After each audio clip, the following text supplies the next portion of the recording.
Olá, pessoas!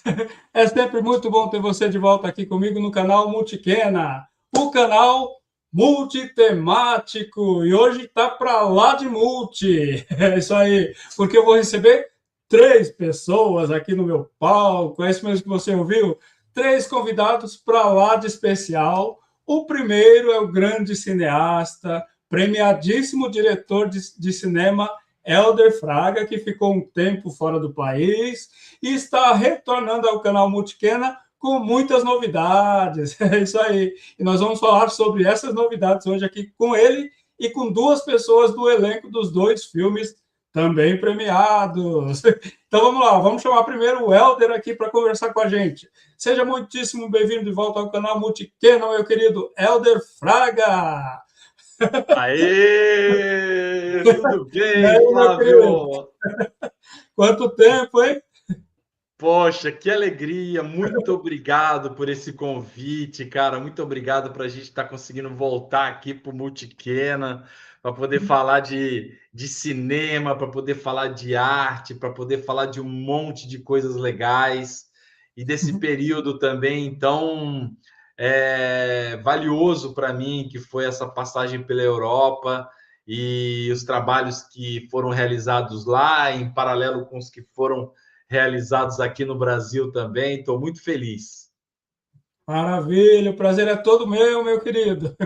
Bom, antes da gente começar, deixa eu dar uma boa noite aqui para o Jorge Franco, que já deu uma boa noite no chat, sempre acompanhando aqui o canal Multiquena. Franco, beijo no coração, meu querido. E mandar um beijo especial para minha mamãe querida, a dona Lucimar, que com certeza também está acompanhando já o programa. Dona Lucimar, beijo no coração. Te amo, te amo, te amo. Bom, a Rita Torres também já entrou aqui. A Rita Torres, que é a queridíssima do canal Multiquena, já dando boa noite aqui pra gente. Ritinha, beijo no coração, minha querida, te adoro. Bom, vamos lá. Helder, preparado para a gente começar essa viagem? Bora, bora, super preparado aí. E vamos embora, vamos Vamos, conversar, vamos vamos falar falar. em viagem. Vamos começar direto com a viagem para a Europa, né? Como é que foi? Conta pra gente. O que te deu na cabeça para ir para a Europa? Rapaz, foi uma história muito bacana, assim. Eu recebi um convite para fazer um trabalho lá e para dirigir um documentário sobre uma ópera lá na Alemanha e era um contrato de um ano. Então foi muito especial porque foi a minha primeira experiência assim 100% internacional, né? E foram é, longos meses captando e trabalhando nos bastidores de uma ópera que é o Orfeu e Eurídice, uma tragédia grega super conhecida, com artistas internacionais, assim, mais de 60 nacionalidades assim no mesmo projeto. Então foi uma experiência muito rica, mas muito rica mesmo para mim, profissionalmente. E eu estou trabalhando nesse documentário que provavelmente ele chega em 2027 em algum momento. Mas fora esse projeto, eu fiz outros projetos lá também, aproveitando a minha ida para a Alemanha, e muitas coisas legais aconteceram lá, sabe? E uma delas a gente vai falar aqui hoje. Isso. E a pergunta que não quer calar. Meu amigo, você fala alemão? Nada! Mas sabe o que foi legal? Esse convite foi muito interessante porque eles ofereciam para a gente uma estrutura muito bacana, sabe? Então a gente teve um intérprete lá em todo o período de ensaios e de apresentações.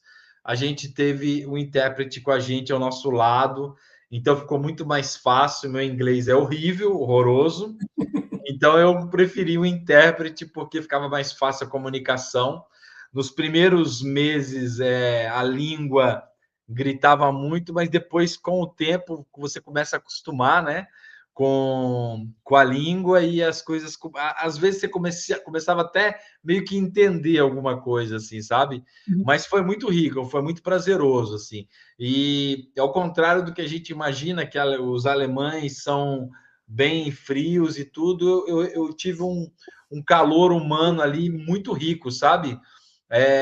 De tanto da parte técnica como do elenco, e uma carta branca para poder fazer o meu trabalho em todo o teatro, um teatro estatal lá, né? Numa cidade chamada Darmstadt, que é uma cidade pequena que fica ao lado de Frankfurt, 20 minutos de Frankfurt, que é a capital da economia alemã e a capital da economia europeia, né? Então a gente estava bem localizado ali e foi muito bom mesmo. Maravilhoso. Agora, Helder, são 180 prêmios com produções independentes, né? Ou seja, um feito. Conta para a gente sobre esse feito de você ser tão premiado com cinema independente, né? Aquele que não tem muito apoio financeiro, vamos dizer assim. Como é que é isso? Conta para a gente. É um outro mundo, é um mundo paralelo, né? O circuito independente, assim, mas é um circuito muito rico, cara, muito rico mesmo e muito bacana. Eu estou completando esse ano 31 anos de carreira e acabei de fazer 51 anos, né? Então, tem uma estrada já que eu percorri, né?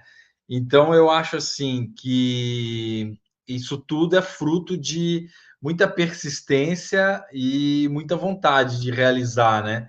Durante esses anos todos, assim. Então, acho que essa constância e essa minha inquietação em querer estar contando histórias relevantes, histórias que possam acrescentar em alguma coisa, isso também fez com que o meu trabalho ganhasse um caminho muito bacana aqui no Brasil e lá fora também, né?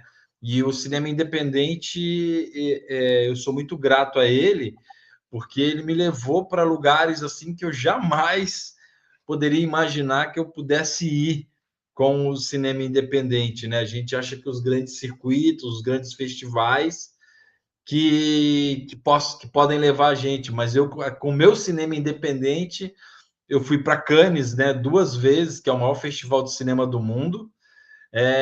Fui para o Labrif, que é um do maior festival independente de Los Angeles, de festival brasileiro, onde grandes nomes como Fernando Meirelles, Walter Salles e grandes nomes do cinema nacional já passaram por lá também.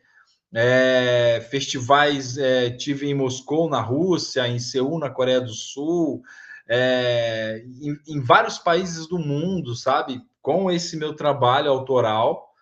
Então, eu acho que assim o cinema ele tem esse poder, né, de poder levar a gente para esses lugares. Agora na Alemanha, essa passagem na Alemanha, eu fiz trabalhos em 9 países e nesse período de um ano e 17 cidades dentro da Europa, rodando por esses países, sabe? Então, assim, o cinema independente ele é muito potente e o prêmio é nada mais do que o fruto do que você vem realizando, né? Com seriedade, com competência, com grandes parceiros ao seu lado, ninguém faz nada sozinho. Eu tenho pessoas muito talentosas e muito competentes ao meu lado, assim, criando junto comigo. Então, eu estou muito feliz, sabe, de que tudo isso vai acontecendo, vai andando, e que bom, eu fico muito feliz.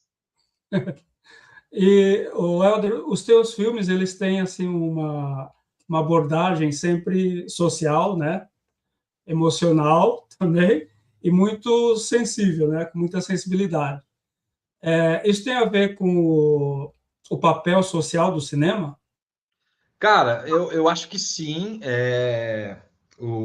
Eu sempre trabalhei muito isso. Eu também venho do teatro, eu tenho uma carreira maior no teatro, né?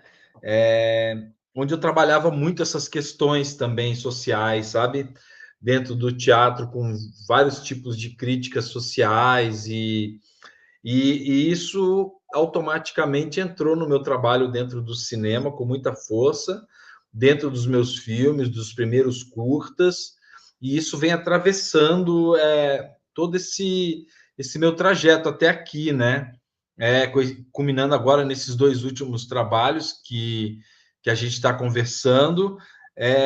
Mas eu acho que sim, cara. Eu acho que o cinema tem um papel fundamental nessa parte social, sabe? Eu acho que o meu trabalho também tem caminhado muito por esses caminhos sociais, assim, e os projetos novos que eu já estou trabalhando também seguem essa linha, sabe?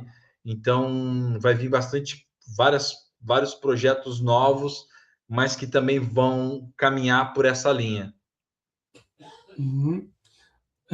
A gente está vivendo atualmente um momento bom, né, do cinema brasileiro, até indicado para o Oscar e tudo mais. E aí eu te pergunto, Helder, o que é que acontece com o cinema brasileiro que, assim, infelizmente, é muito ruim falar isso, mas infelizmente o cinema brasileiro parece que não emplaca aqui no Brasil, né? Então o povo está muito acostumado com enlatados americanos, com filmes americanos e torce o nariz para filme brasileiro. Aquela história de que casa de ferreiro espeto de pau funciona nesse caso, é isso, será? Cara, eu acho que isso realmente aconteceu durante um período, mas eu acho que agora esse discurso acho que não cabe tanto mais, não. Por 2 exemplos muito recentes assim que a gente viu agora, que assim, o Ainda Estou Aqui conseguiu finalmente ganhar o primeiro Oscar e fez uma bilheteria aqui dentro do Brasil extraordinária, gigantesca, fez muita grana para um filme brasileiro.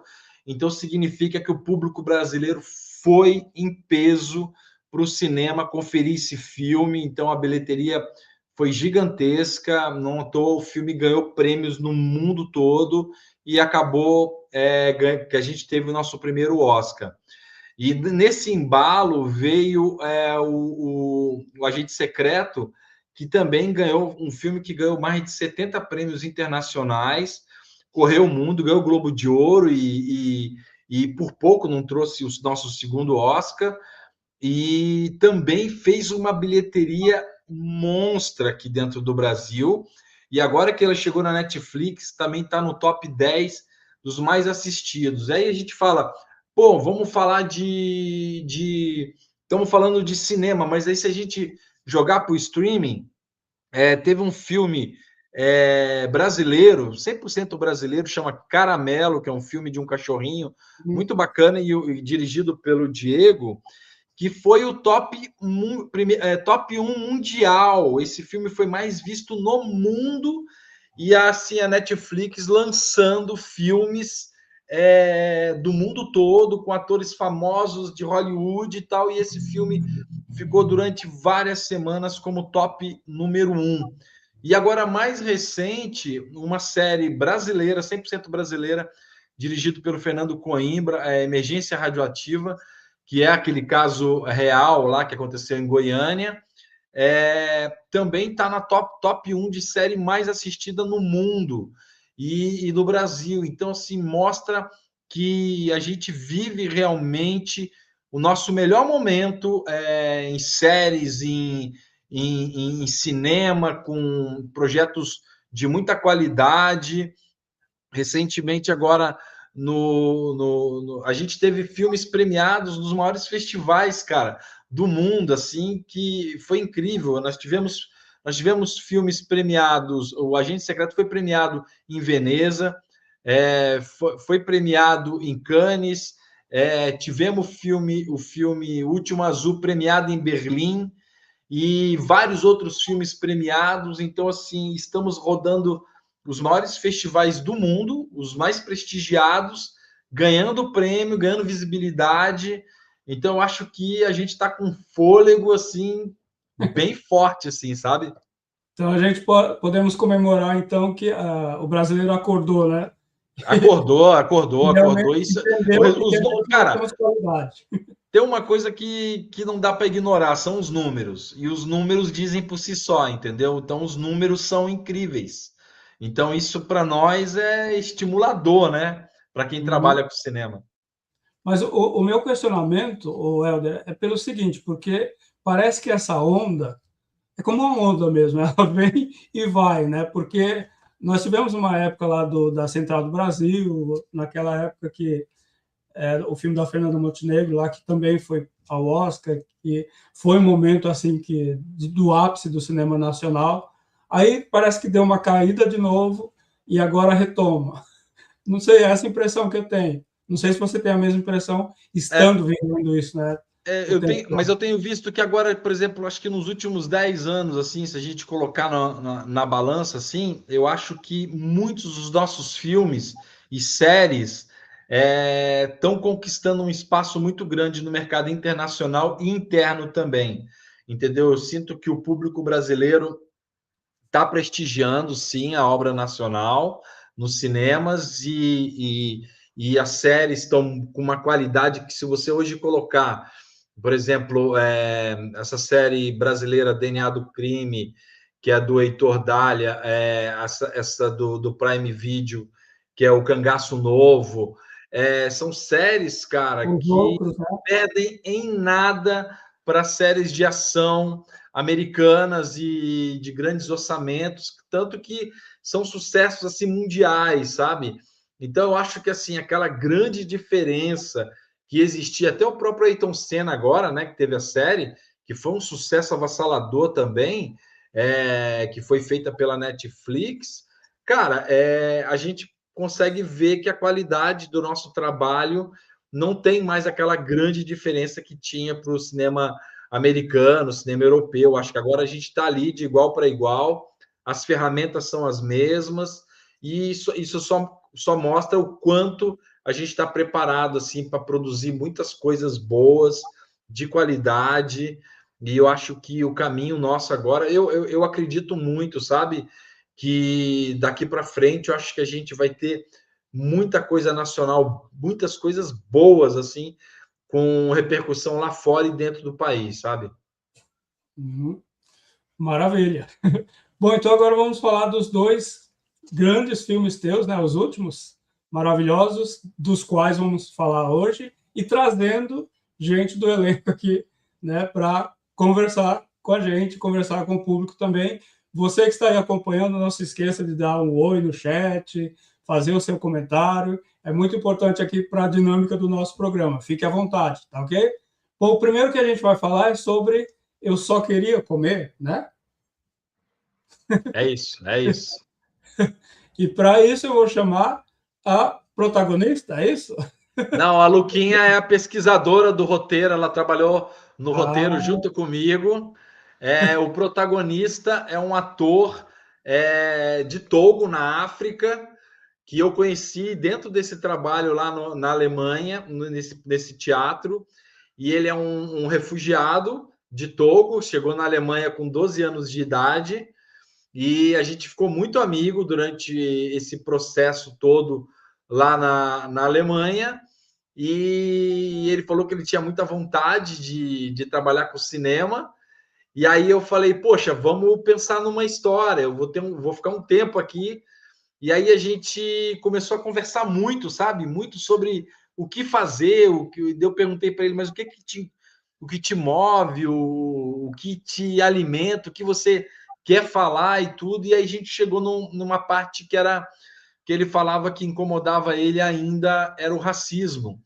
E aí isso bateu de frente com o que a gente vive no Brasil, né? Porque o Brasil é um país muito racista, é um país que ainda se mata muito jovem negro, e eu já vinha de um trabalho que eu estou fazendo ainda com a Luquinha, que ela está fazendo o roteiro junto comigo de um longa-metragem que a gente está trabalhando, que se chama, inclusive eu filmei lá na Alemanha, alguns entrevistados, que se chama Em Busca da Pátria Mãe, que é um filme sobre refugiados do mundo todo que estão buscando a sua pátria mãe, e a Luquinha vem me ajudando nessa parte de roteiro e tudo. E aí, quando pintou essa ideia do racismo, eu não pensei duas vezes. A primeira pessoa que me veio na cabeça foi a Luquinha, pelo histórico dela, pela profissional que ela é e pela voz que ela tem. E eu falei assim, poxa, eu não posso entrar nesse projeto se eu não tiver ela do meu lado.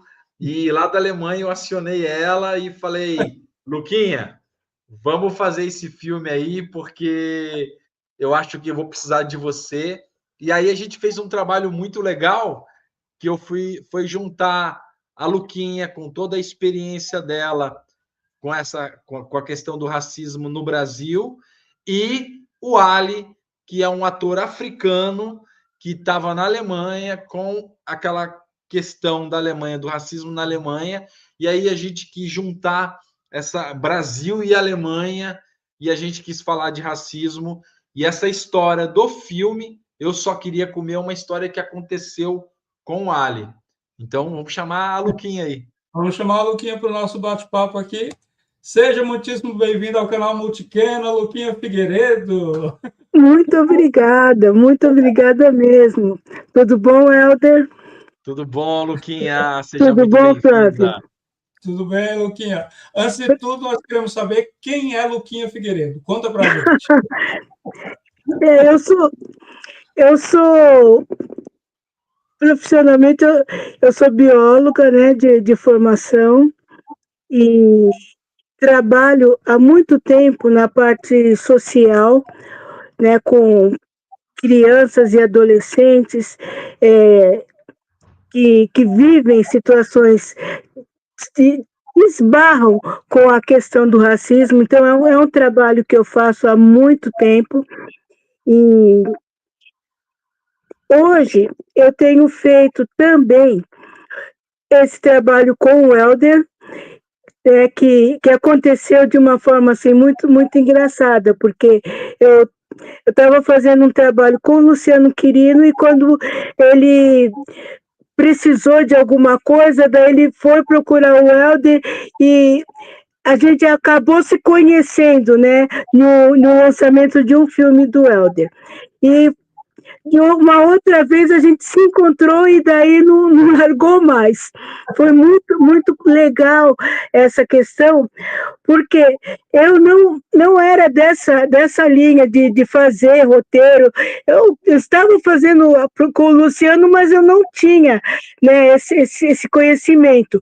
Mas com a aproximação, né, foi fantástico, porque o Helder, ele chegou para mim, quando ele chegou e colocou para mim, eu assustei, porque eu falei, nossa, mas eu não tenho conhecimento, tudo, mas é uma coisa muito necessária, sabe? Tem sido muito necessário, e o que é importante é que nós estamos podendo falar sobre a questão do racismo, não só aqui no Brasil, mas fora do Brasil, né? Então, isso daí é muito importante, porque as pessoas, nós brasileiros, os negros brasileiros, sentem de uma forma o racismo. Quem está lá fora, a gente pensa assim, ah, não, mas lá, que nem o Ali, né? Ele estava na Alemanha. Poxa vida, como que pode? Ele não deve sentir a mesma coisa como a gente sente no Brasil. E aí você vai nesse processo de estar escrevendo para o filme do Helder, você vai conhecendo e você vai entendendo, você vai vendo que o racismo, ele está em vários lugares, e ele é forte, ele mata. E isso é uma coisa que a gente precisa entender, ele mata. Como o Helder falou, hoje nós temos muitos negros morrendo, né? E quando a gente vê a história do Ali, ele estava em um lugar que, de repente, se ele ficasse naquele restaurante, ele poderia morrer, porque ele ia ficar lá e ninguém ia dar atenção para ele. E isso é muito importante, porque nós vemos alguma coisa no filme e começamos a pensar na nossa vida, no dia a dia. Então, é muito constante a, o racismo. É fantástico quando você consegue falar do racismo e mostrar, sabe? Porque às vezes a gente fala do racismo, mas as pessoas falam: ah, não, aqui é tudo igual. Aqui no Brasil não tem racismo, porque o Brasil não tem um povo que é só branco. Não, mas tem o racismo, sim, tem o racismo estrutural, tem várias coisas que machucam, que matam as pessoas. Então, o Helder, quando ele propôs fazer esse filme, né, e que ele colocou o Ali como o protagonista falando da realidade, porque é falar. E aí, o que é importante é ver aquilo que é visto no filme. Porque ele podia falar, mas o filme mostrou o que realmente acontece. Né? Então, é isso. O racismo é muito forte ainda, muito forte. Eu não sei até quando vai acontecer dele ser forte dessa forma, porque nós sofremos muito, sabe? Então, mas a Lúcia, poxa, a Luquinha e tal. Não, nós sofremos muito, sabe? E não tem essa questão, mas porque fulano. Não, a pessoa sofre. Então, o racismo é preciso ser falado, é preciso ser falado e mostrado para as pessoas de uma forma que ele deixe de ser vivenciado. Porque nós vivenciamos, mas nós precisamos de deixar isso, né? E o Helder, ele trabalhou muito bem no filme essa questão.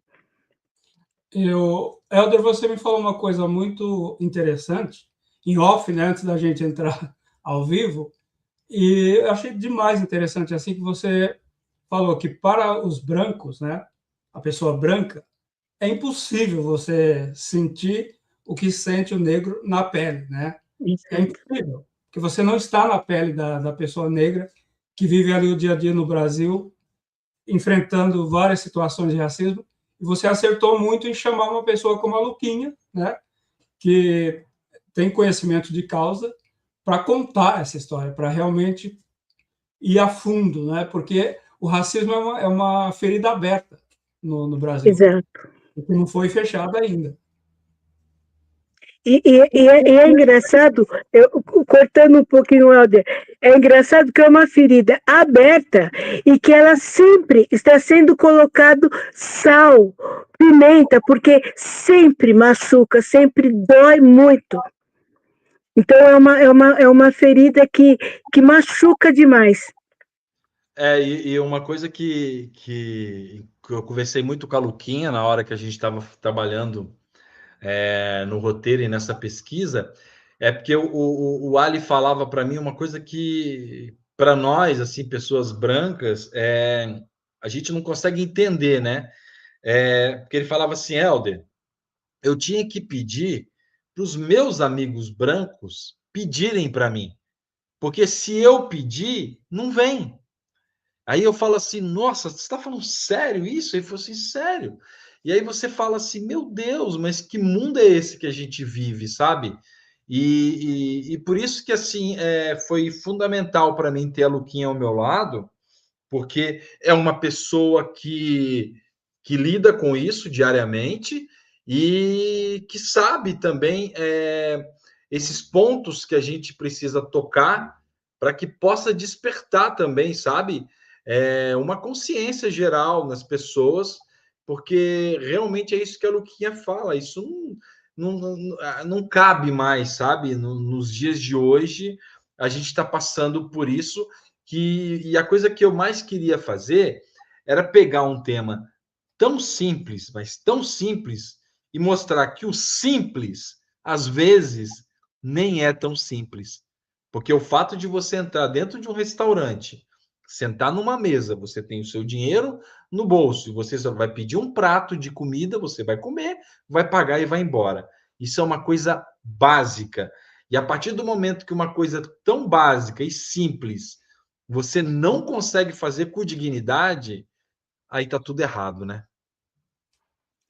E é complicado, porque, por exemplo, fui fazer uma palestra em uma faculdade, né? E eu cheguei na porta da faculdade, né?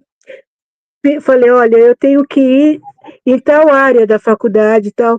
E o moço falava assim para mim, mas não é aqui, era na área da psicologia, né? Que eu ia fazer uma palestra na psicologia. E ele falava para mim, não, não é por aqui, a senhora tem que ir por aqui, porque a senhora não vai passar na clínica. Então ele pensava que eu ia passar para o atendimento, não para fazer a palestra. Entende? Então é uma coisa muito pesada. Sabe? Muito pesada mesmo, porque você fala, poxa vida, por que não? Eu tenho que ir fazer a palestra, né? Então, são coisas assim que às vezes a gente não, quem está fora não consegue entender, né?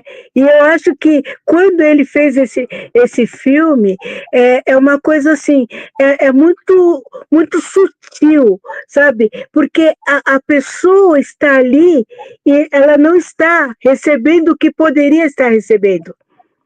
Então, é importante essas coisas. Uma coisa que foi muito interessante ali no processo, junto com Ali, e a gente fazer um filme simples, né? Mas com uma carga muito forte, que eu falava para ele, cara, você está dando um depoimento na delegacia e você vai falar olhando para a câmera. Os diretores falam, ó, vou te dar uma entrevista aqui, mas você nunca olha para a câmera. Daí você dá o eixo de olhar, né? A pessoa olha ali por coisa, mas a pessoa nunca olha. E nesse filme eu falei, eu quero que você olhe dentro da lente da câmera, porque você vai falar diretamente com aquela pessoa que é racista, que vai estar sentado no cinema vendo o filme e você vai estar falando para ela. Então você encara a câmera e fala para a câmera. Então isso também deu uma força para ele muito grande, sabe? E ao mesmo tempo intimida, né, quem está assistindo, porque ele está falando um monte de verdade que a gente está vendo o tempo todo, né? Uhum.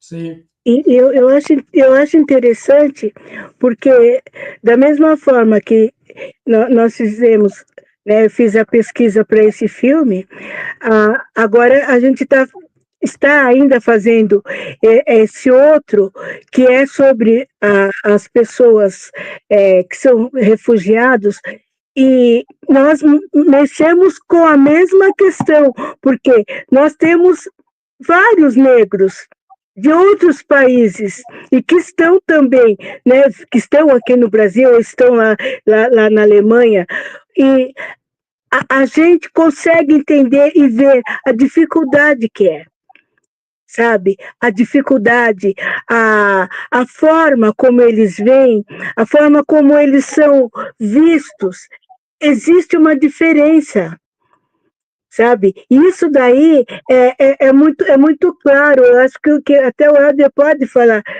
melhor sobre isso. Então, quando a gente fala com negros, né? E nesse filme nós falamos com negros e o Helder entrevistou pessoas brancas, tudo.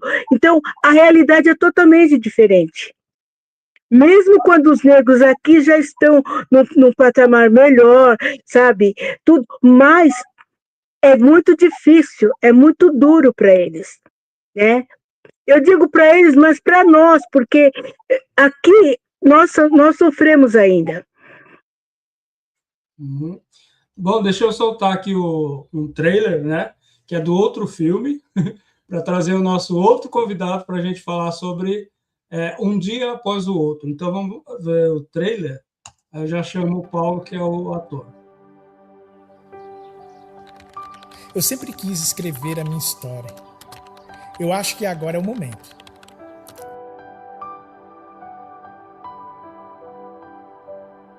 Eu acho que hoje as crianças ouvem mais sobre essa questão, mas naquela época não. Naquela época era uma exclusão social, entendeu? Você pode ir aqui, ali não. Simples assim. Aí eu comecei a ver flashes assim. Quando eu acordei com as pessoas tentando me colocar naquelas pranchas, sabe? Do resgate. Aí fui entubado ali mesmo. E aí eu fui para a UTI. Eu pude olhar para o paciente e acreditar na dor dele, porque uma coisa que eu aprendi é que cada pessoa tem a sua dor. Porque eu pude viver esses dois lados, como paciente, como enfermeiro.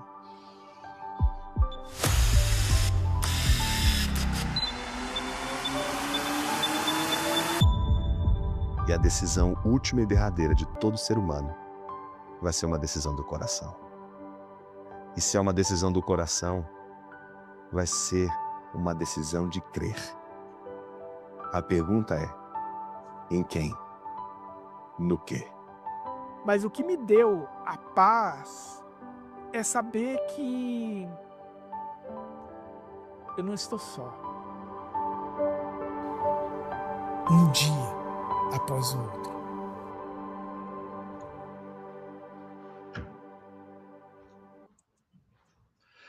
Flávio, esse filme é muito especial, mas eu preciso estar me despedindo de vocês. Vou deixar você com a Luquinha e o Paulinho para poder falar disso, porque eu tenho um outro compromisso, tenho que ir para o set. E quero pedir desculpa para todo mundo, mas muito obrigado, e eu espero que o Paulinho fale bastante do filme aí com vocês. Acho que o papo vai ser bom. E é isso. Obrigado. Beijo no coração, meu querido. E vamos chamar o Paulinho aqui para a gente falar sobre esse filme maravilhoso. Tudo bem, Paulo Henrique? Seja muitíssimo bem-vindo ao canal Multicena, meu querido. Boa noite, Flávio. Luquinha, prazer. Vi que o Helder aí nos deixou, acendeu o pavio e saiu correndo, né? Mas é muito bom, satisfação estar com vocês, poder dividir um pouquinho da minha história com cada um de vocês. Antes da gente entrar no assunto do filme Um Dia Após o Outro, o Franco fez um comentário aqui, Luquinha, sobre o que a gente estava conversando. Vou até colocar aqui para a gente ler. O lugar de fala sobre preconceito racista é do negro. A conscientização sobre o racismo estrutural é de todos. Exatamente. Porque quem sofre, quem sente, somos nós. Né? Então, é muito complicado. E nem todo mundo tem a mente como ele, que escreveu. Sim. Né? Infelizmente. Pois é. E, Paulinho, então vamos lá. Vamos falar sobre o Um Dia Após o Outro. Né? Como é que foi? Conta essa história para a gente. Essa história é uma história antiga, né? A gente, na verdade, narra toda a história que aconteceu comigo, né? Uma coisa que eu sempre tive vontade, assim, na minha vida toda, eu sempre gostei de compartilhar um pouquinho algumas situações que realmente se coincidiam com algumas situações que a pessoa estava vivendo, né? E no hospital a gente tem essas oportunidades de, às vezes, estar sentado lá, esperando o médico para ser atendido, e de repente tem um outro paciente ao lado também, e ali a gente começa a conversar, porque principalmente quando a gente está ali num hospital público, então a gente tem um tempo para isso. E aí é interessante porque as histórias meio que elas se conectam, né?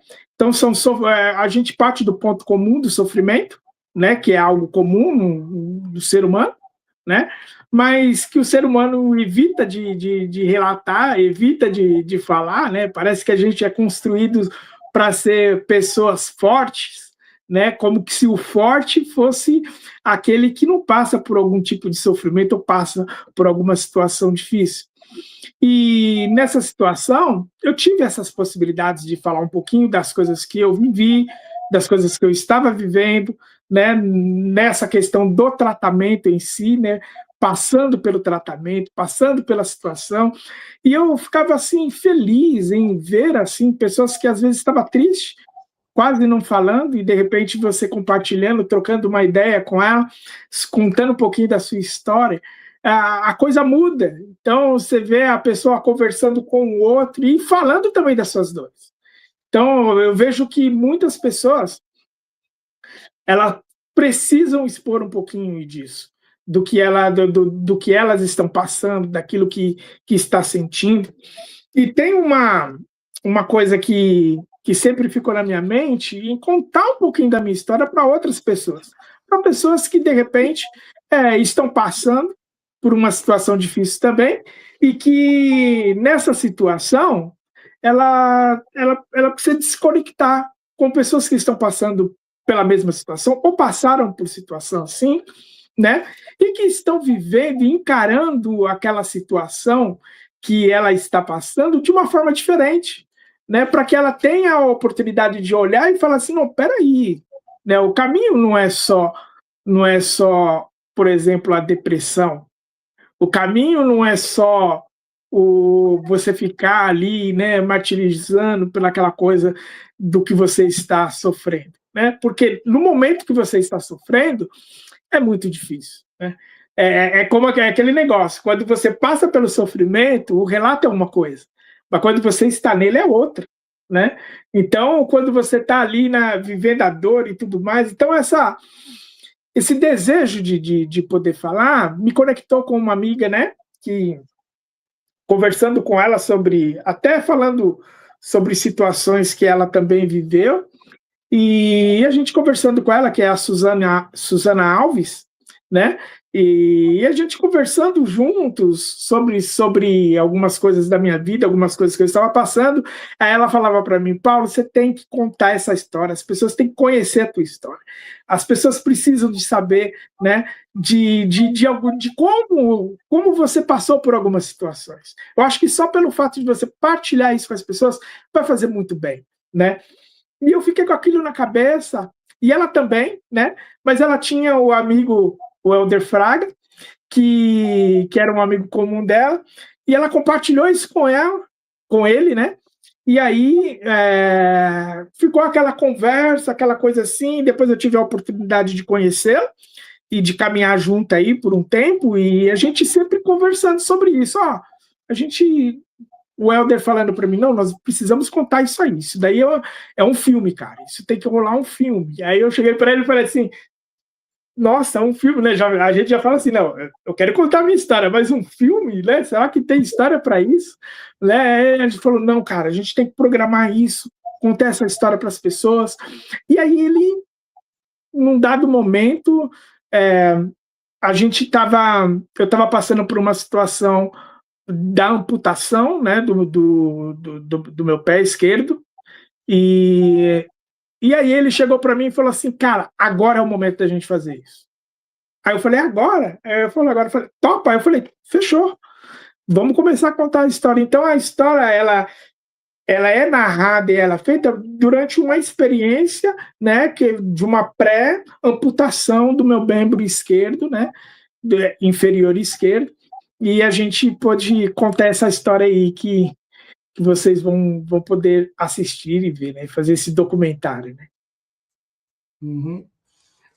Luquinha, e assim, em que medida a história do Eu Só Queria Comer, né, se conecta com a história do Paulinho? Olha, eu acho que essa questão do Paulinho, sobre toda a parte dele, porque na realidade o Paulinho desde criança ele passa, né, por várias situações, mas ele tem uma força muito grande, né? Então a gente quando vivencia a história dele, você fica impressionado, né? E, por outro lado, eu Só Queria Comer, você vê a pessoa, o adulto, que ainda sofre, sabe? E são situações totalmente diferentes, mas que nos faz entender que cada um tem uma forma de sofrimento, mas também tem uma forma de passar por essa situação, né? Então, o Ali, ele passou por aquilo e ele falou que ele não vai mais sofrer por conta daquilo, né? Em um determinado momento ele fala isso. E o Paulinho, ele não fala que não vai sofrer mais, mas a vida dele é uma vida de transformação. Então, a gente vai sentindo. Então, cada vez que eu converso com ele, tudo, você fica passado de ver quanta coisa ele passou e quanta coisa ele ainda tem para passar para a gente. Sabe? Porque é incrível. Né? Então, são duas situações diferentes, mas que são importantes. Ô Flávio, interessante é que a Luquinha, ela está escrevendo o meu livro. Né? A gente está elaborando um livro, né?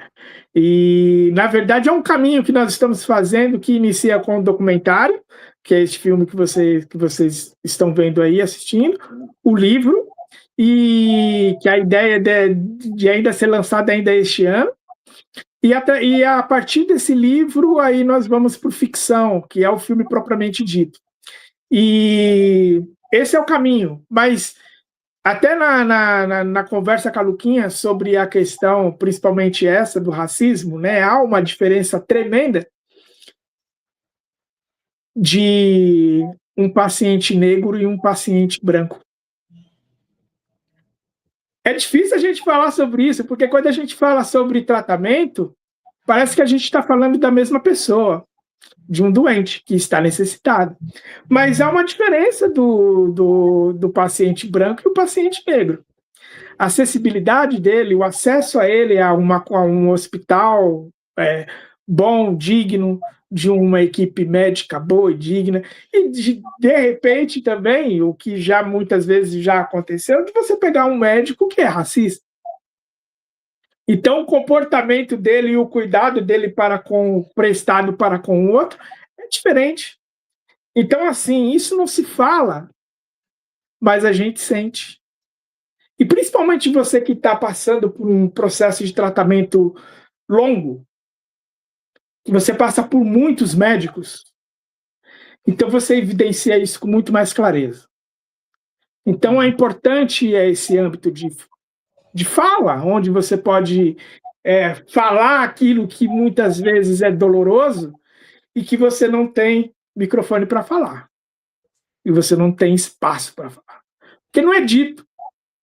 Né? Isso não é dito. Só falando um pouquinho dessa conexão, né, que você falou aí sobre essa questão do racismo para com o filme.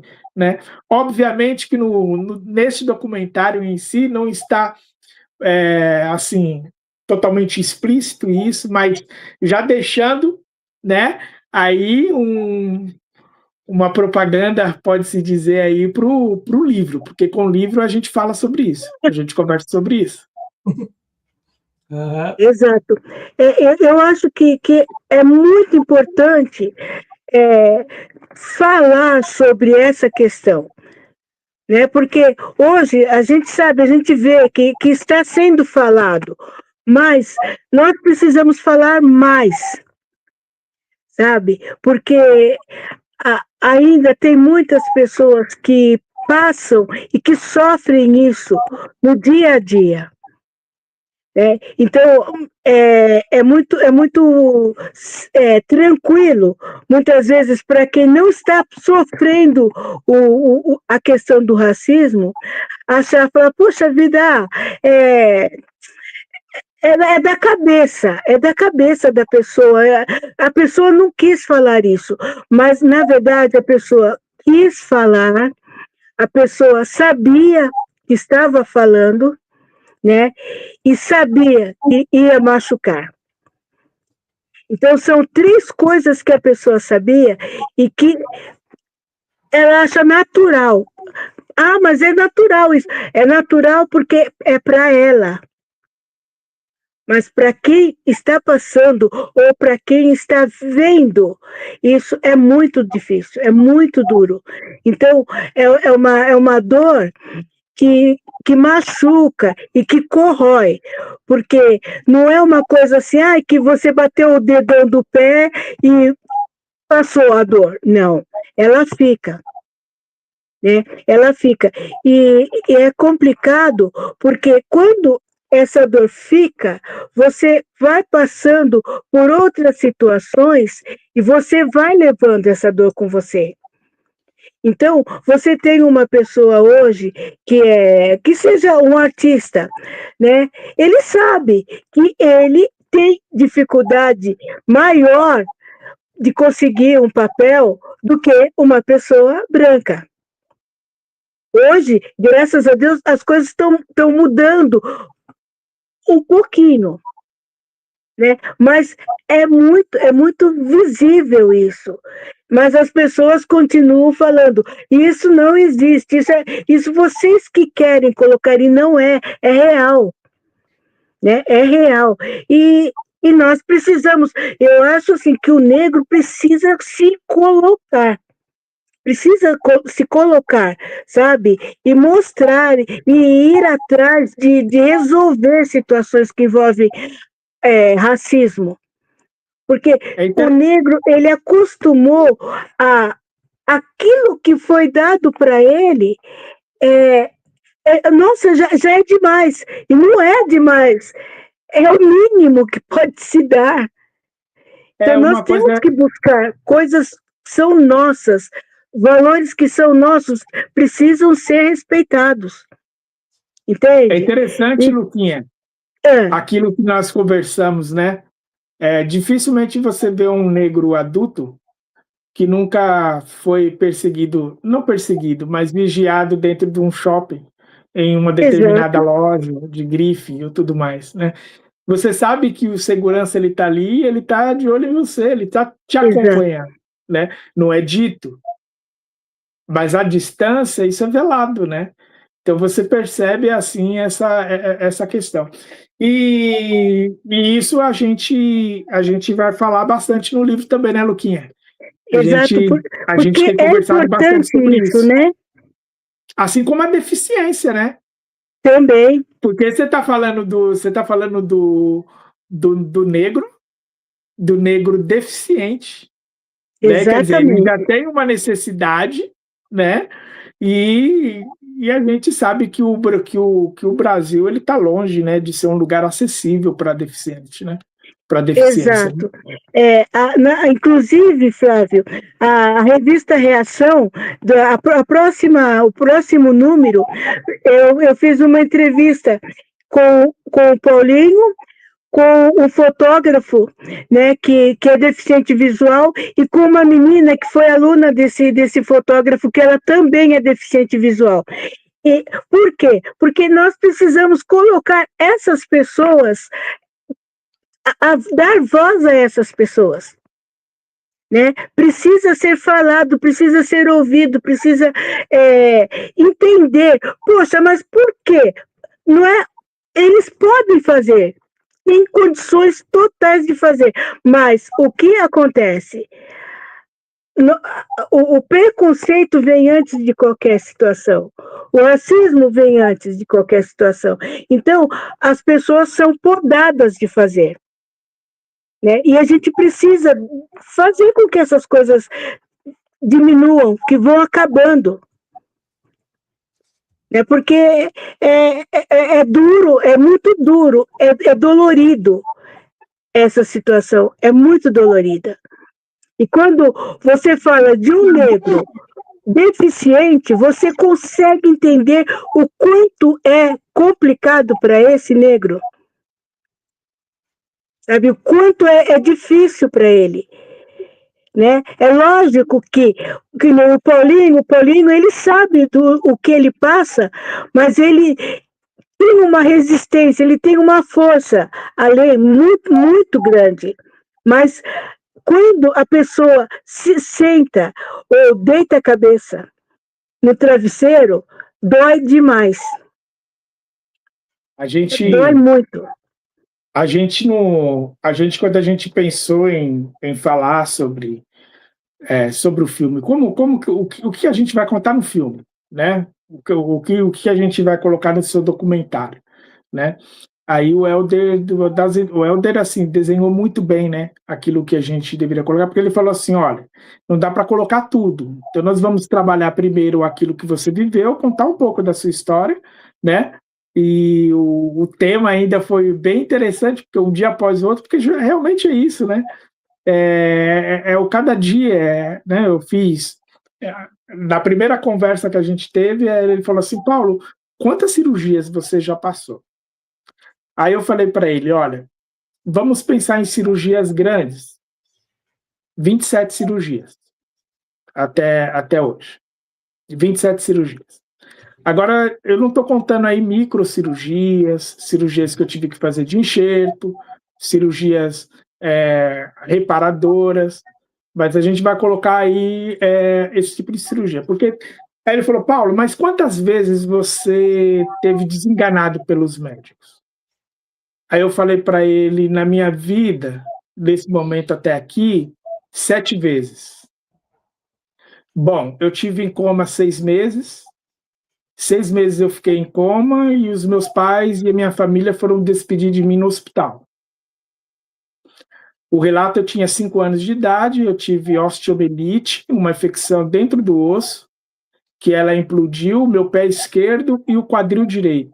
Essa infecção pegou a corrente sanguínea e levou para os demais órgãos. Eu tive uma infecção generalizada, que foi diagnosticada, e naquela época eu fui também diagnosticado com anemia falciforme, uma doença que ela causa uma má formação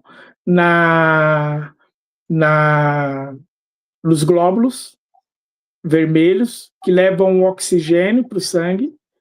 Então, toda cirurgia que então eu fosse sofrer, eu precisaria fazer, o meu maior problema era anestesia. Então, toda a minha anestesia geral, ela precisava de uma autorização, porque só por me submeter à anestesia geral, necessária pelo tamanho da cirurgia, a minha chance de vida era de 20% de retornar da cirurgia.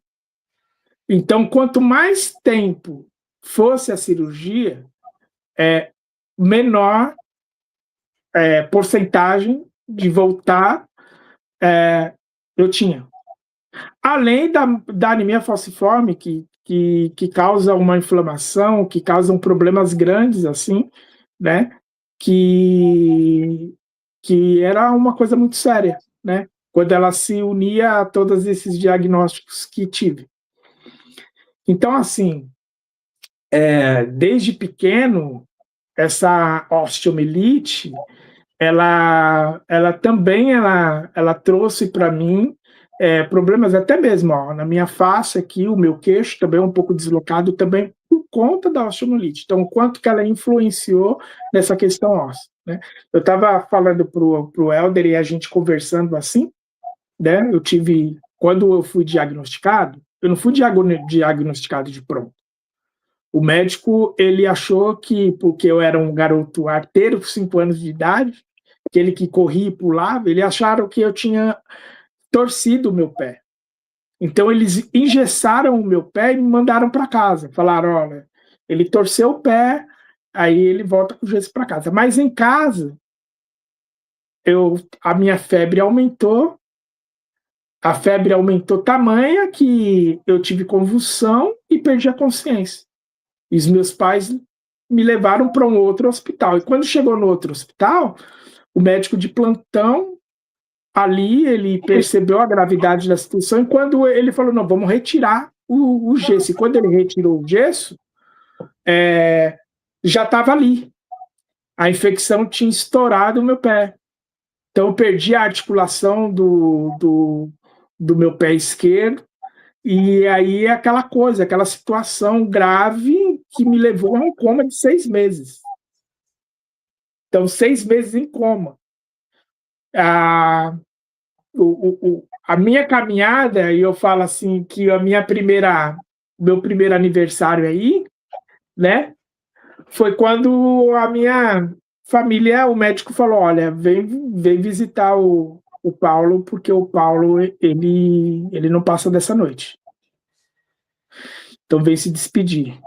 E a minha família de Minas vieram para São Paulo, foram se despedir de mim naquela noite. E naquela noite que foram se despedir, a família toda se despediu, vizinhos se despediram. E aí teve um momento que a minha mãe ficou só comigo no quarto. E a minha mãe, assim, uma mulher de muita fé.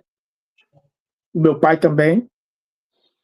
E minha mãe, ela afirma, ela fala para mim, sempre falou para mim, que ela, no momento ali, algo tomou ela e aquele desespero que ela estava se acalmou. E ela, naquela hora, ela chegou e falou assim, ela falou assim, eu rezei, eu orei, eu só cheguei e falei, Deus, eu sei que o Senhor existe.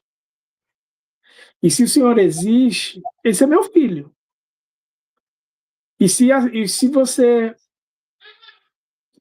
pode agir aqui, que o Senhor dê o meu filho, traga o meu filho de volta para mim. Essa oração foi a oração que ela fez comigo quando eu tinha 6 meses de idade, Flávio. Porque com 6 meses de idade em São Paulo teve um surto de meningite meningocócica, lembra? Que foi da década de 70 até a década de 80, eu nasci em 75. Com recém-nascido, com 3 meses de idade, eu tive meningite meningocócica. Fiquei no hospital, recém-nascido, aí fui para casa, depois voltei, diagnosticaram meningite, aí fui tratado pela meningite. A mesma situação, o médico falou para minha mãe que dificilmente eu ia sobreviver, porque eu era muito novinho e que a meningite meningocócica era muito grave, e de fato é. E aí, a minha mãe fez aquela oração para mim naquela época.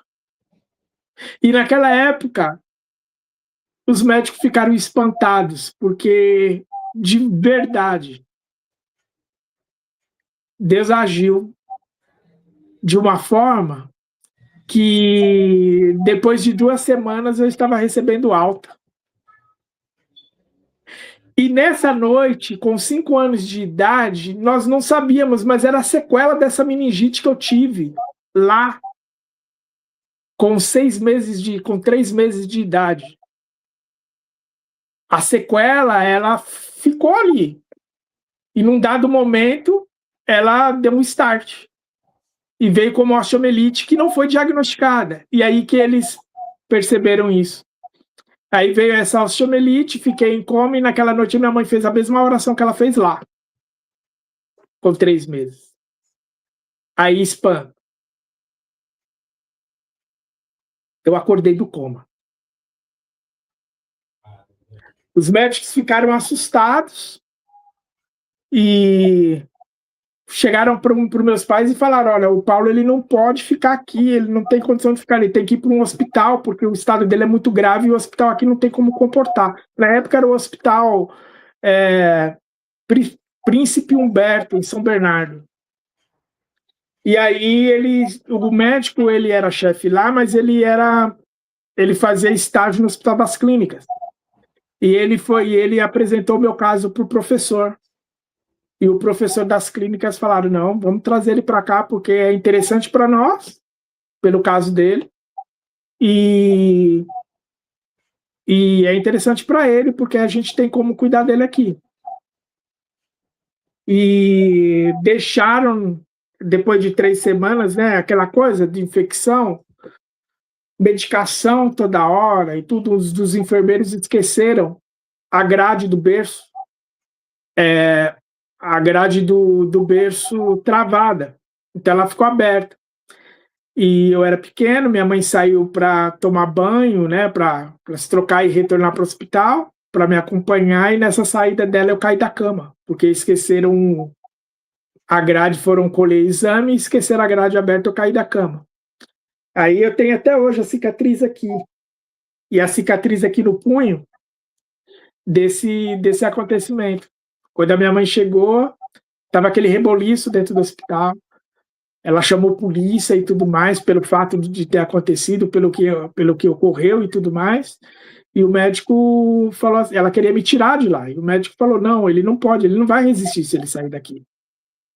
Espera, ainda ele já está próximo para ser transferido para o Hospital das Clínicas. Aí minha mãe esperou, mas minha mãe ficou comigo 1 semana sem sair do hospital. Do meu lado. Até eu ir para o Hospital das Clínicas. Para começar, então, o tratamento. E desde lá, eu fiquei internado, já cheguei a ficar internado, Flávio, 2 anos sem sair do hospital.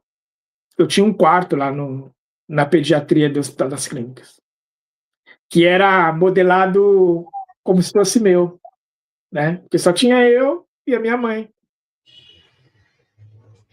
Então, assim, foram lutas e situações de cirurgias, assim, se eu for contar para você, eu tive muitas paradas cardiorrespiratórias, reanimado várias vezes, tive choque anafilático em anestesia,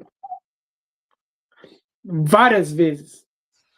Fiquei na cadeira de roda sem mexer, da cintura para baixo, os médicos disseram que eu ia ficar paraplégico. E assim fiquei mesmo, 2 anos. Mas, de um momento, de uma hora e outra, eu comecei a mexer o meu pé. Os médicos foram correndo para o hospital, os médicos falaram, não falaram milagre, mas falaram assim, olha, isso aqui, deram outro nome, não deram milagre, mas falaram assim, isso aqui é raro acontecer. Eu só estou falando que é verdade porque eu estou vendo, né? Então, assim, eu testei, né, alguns equipamentos ortopédicos na época, né, que eu tive que fazer correções. Então, assim, essas situações todas, né, além também de diagnosticado que eu não podia ter filhos, eu tenho 2 filhos, Samuel e a Sara, né, que também a gente vai contar um pouquinho disso na história no documentário, mas mais profundamente no livro, né, Luquinha? Exato. Então, assim, situações que a gente pode contar para uma pessoa que está passando, sabe? Você chegar e contar para uma pessoa que está ali olhando para o teu filho e já desistindo porque os médicos falaram que não tem chance. Eu sou prova real de que Deus, ele me capacitou. De certa forma, ele agiu. E o que o médico disse para mim que eu não poderia, que iria acontecer comigo, não aconteceu. E essa coisa é o que alimenta a gente ter esperança na vida, porque a vida é isso. É a gente entender a nossa fragilidade, os nossos limites, porque é muito difícil a gente falar sobre isso. As pessoas não falam sobre a sua vulnerabilidade, porque o contrário disso, a gente é criado para ser forte o tempo todo. Você não pode chorar porque você não é homem se você chorar. Você não pode mostrar suas emoções, porque se você demonstrar suas emoções, você está mostrando que você é fraco, né? Então é uma loucura que se ensina e na verdade, você está desumanizando as pessoas ao ponto dela não ser sensível ao outro. Ela não é sensível a si própria, o que está passando com ela, o que ela está passando, e se torna muito mais insensível à dor do outro. A empatia não existe. O que existe é o egoísmo. O que é interessante para mim e não para o outro. Então, assim, todas essas falas, todas essas situações, às vezes quando as pessoas, até a Luquinha muitas vezes até fala, não, mas o Paulo é forte. Não sou forte, cara. Não me vejo assim. Eu me vejo como pessoa como qualquer uma outra pessoa. A única coisa que muda essa situação para mim, Flávio, é a certeza e a convicção que eu tenho, isso na minha história e na minha experiência, de que em todas as situações que eu passei na minha vida de sofrimento, de problemas, decisões difíceis, de que eu nunca estive só. Eu nunca estive só. É uma presença certa que eu tenho de Deus na minha vida, me dando força para olhar para a vida e dizer, cara, vamos lá. Ó, tem isso para passar, tem essa situação para, beleza, mas e aí? Você vai parar? Bom, vamos embora. Isso foi até, perdi muitos estudos, Flávio. A minha formação é em enfermagem, ainda tive tempo de me formar em enfermagem e também a formação em bacharel em teologia. Essa é a minha formação. E estudar isso e olhar para dentro de mim. Porque às vezes a gente tem muito tempo para conversar e falar, mas você não tem muito tempo para você olhar para si. Porque esse papel de você entender a sua identidade, quem você é, olhar para os seus limites, o que você pode dizer sim, o que você pode dizer não. Porque isso traz consequência para você, psicologicamente, sentimentalmente, para você compreender até onde você vai. Mas também há momentos também em que você tem que falar também não. Porque o que as pessoas colocam é limites em você. Ah, você é deficiente, você não pode fazer isso. Eu andava de bicicleta, cara. Ah, você é deficiente, você vai fazer... Eu andava de skate. Agora explica, como que uma pessoa que andava com uma perna cruzada, porque eu andei com a perna cruzada até os meus 10 anos, depois que eu comecei a andar. Como que uma pessoa que anda com as pernas cruzadas, literalmente, andava de bicicleta, andava de skate? Paulo, você não pode. Cara, eu nunca tive... Era uma família humilde, eu não tinha carro para ficar andando, não. Eu andava na cidade toda andando. Pegava ônibus. Andando. Então, assim, eu tinha que superar aquilo que as pessoas falavam para mim que eu não podia. E isso em todas as situações. Entende? Então, assim, Paulo, você não pode jogar bola. Fica aí que você não pode jogar bola. Mas como não? Vamos lá, mas como que você vai jogar bola cruzada? Então eu vou no gol. E tava eu lá no gol. Paulo, você não pode empinar pipa, você não pode correr atrás de pipa. Não, tudo bem, não tem problema. Então um amigo vai lá e leva o pipa para mim para eu colocar o pipa no alto. Então, quando as pessoas chegavam para mim, ô Paulo, aqui não pode, ô Paulo, aqui você é café com leite, eu falava, não sou café com leite. Por que eu sou café com leite? Na vida não é assim? Às vezes as pessoas não chegam para você e olham para você e elas te julgam como não capaz de alguma coisa? E como que você mostra para a pessoa que você é capaz? Não é executando, não é fazendo? Isso exige esforço. Mas para isso precisa de algo. Você trabalhar a sua identidade e você saber quem você é. Isso é essencial. Porque se você não tem isso, se você não saber isso, a forma que eu encontrei de olhar para mim mesmo e de trabalhar e de reconhecer quem eu sou, e aí entra na questão da fé, é quando eu começo a olhar e ver como a Bíblia me valoriza como pessoa. Princípios que muitas pessoas se esqueceram. E que eu olhei e eu falei, esse princípio aqui é bom para mim. Esse princípio aqui é importante para mim. Coisa simples. Família. Cara, como a família te dá base. Você ter um pai, uma mãe, e você reconhecer a força dela estar perto de você. Reconhecer que você pode chegar para ela e falar assim: olha, preciso de você. Coisa simples, que é difícil. Não é tão simples. Porque tem pessoas que não pode olhar para um pai, olhar para uma mãe e falar para ela: olha, me ajuda. Então você entender que você é ser humano e que você é frágil e que você depende um do outro. Cara, nós estamos aqui. É óbvio. Me lembra uma coisa, uma situação. Eu tinha um compromisso. Estava atrasado para esse compromisso. Subi a escada da minha casa, mas era uma escada lá onde a minha mãe mora. Abri a porta e do outro lado da rua tinha um cara parado num cesto de lixo.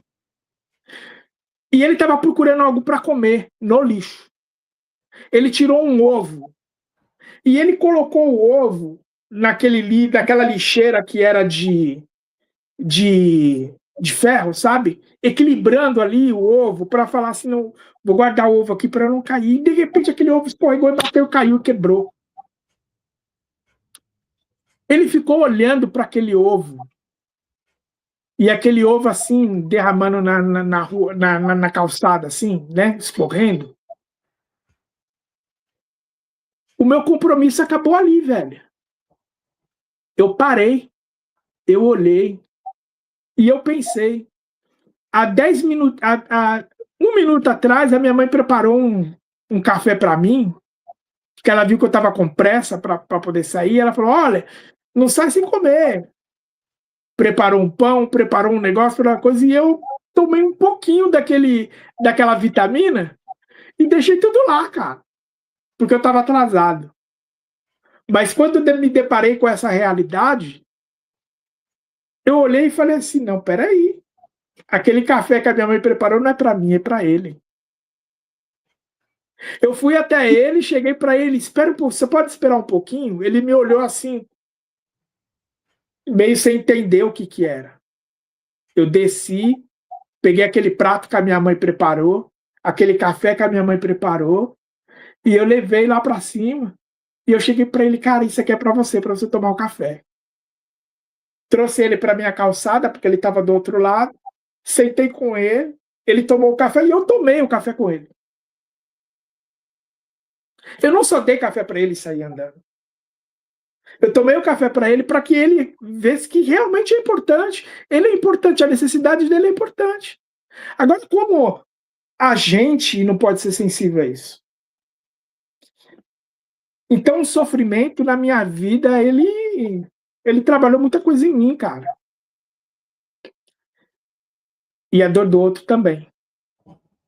Então, assim, eu me sinto muito limitado muitas vezes.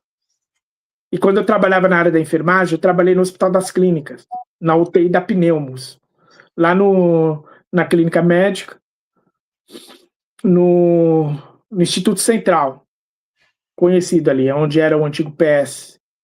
Ainda continua sendo mais fechado, mas trabalhei ali por um tempo. Cara, como é diferente você cuidar de uma pessoa, você olhando para a pessoa como que passou por situações que você passou. Onde a dor não pode ser negligenciada, ela tem que ser vista. E muitas vezes sentida. A gente está correndo para tudo, cara, na vida. A gente corre para tudo. E essa correria não nos faz ver a família. Não precisa nem ser outra pessoa de fora. Mas aqueles que estão à nossa volta, que estão do nosso lado. Quando a gente aborda uma situação dessa de racismo, tem muitas outras situações também que precisam ser abordadas. Ao meu ver, ao ver do Paulinho aqui, tá? A gente está perdendo essa noção de que nós somos humanos. Estamos sendo desumanizados. Não estamos sensíveis, não.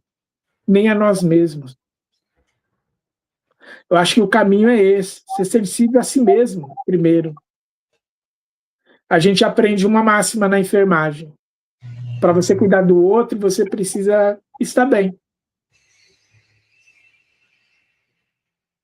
Vai ter tanta gente cuidando do outro, mas quebrado por dentro.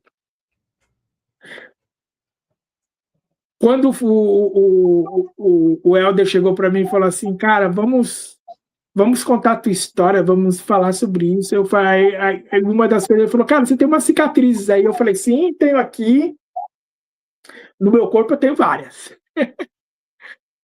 Aí ele falou, pô, mas você não precisa fazer uma tatuagem, alguma coisa vai cobrir? Eu falei, não, porque cada uma tem uma história, cara. Flávio, a cultura milenar japonesa tem uma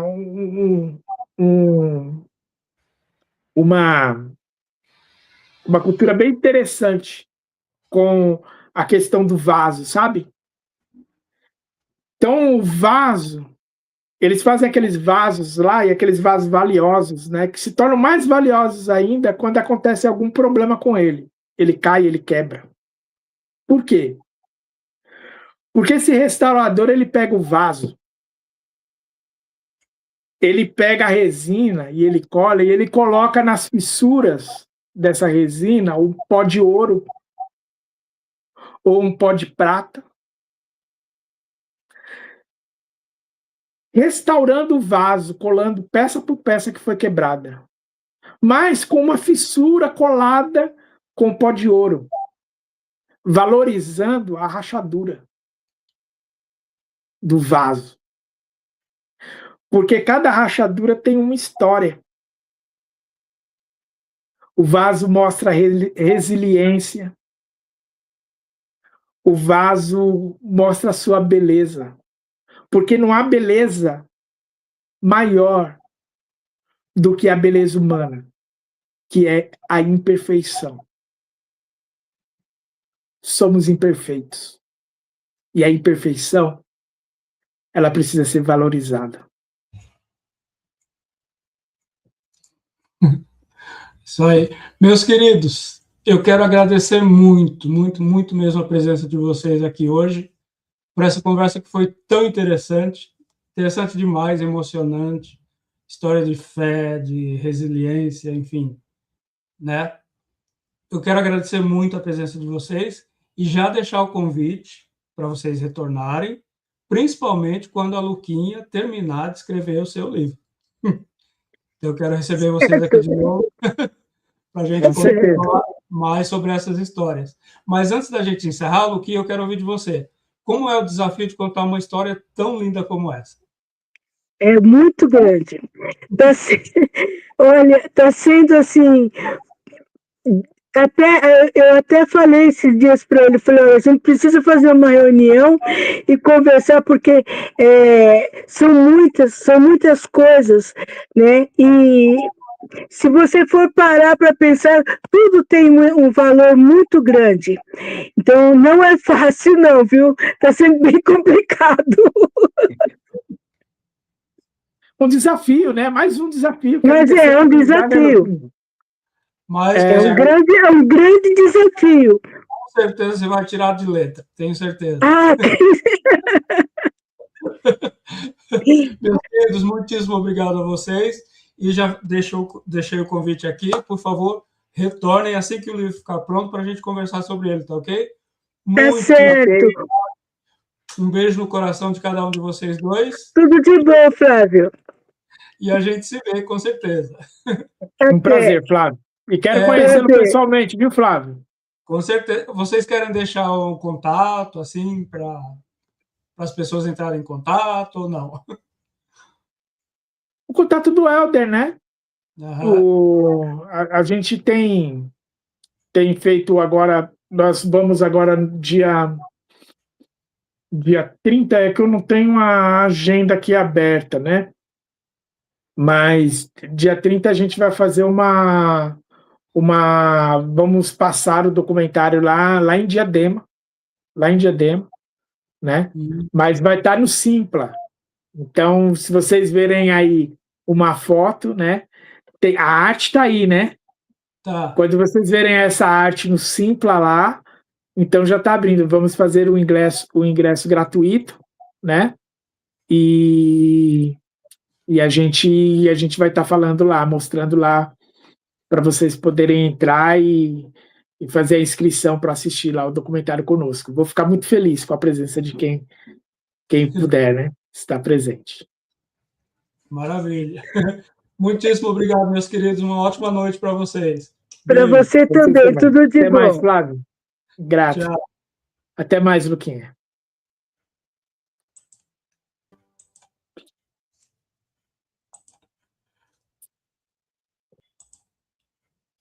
E a gente vai ficando por aqui. E você que ainda não se inscreveu no canal Multiquena, corre lá e se inscreva.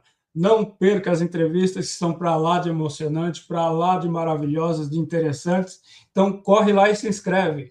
Você que acompanhou ao vivo hoje, um beijo no coração. E você que vai acompanhar depois, a entrevista fica gravada no YouTube. Beijo no coração também.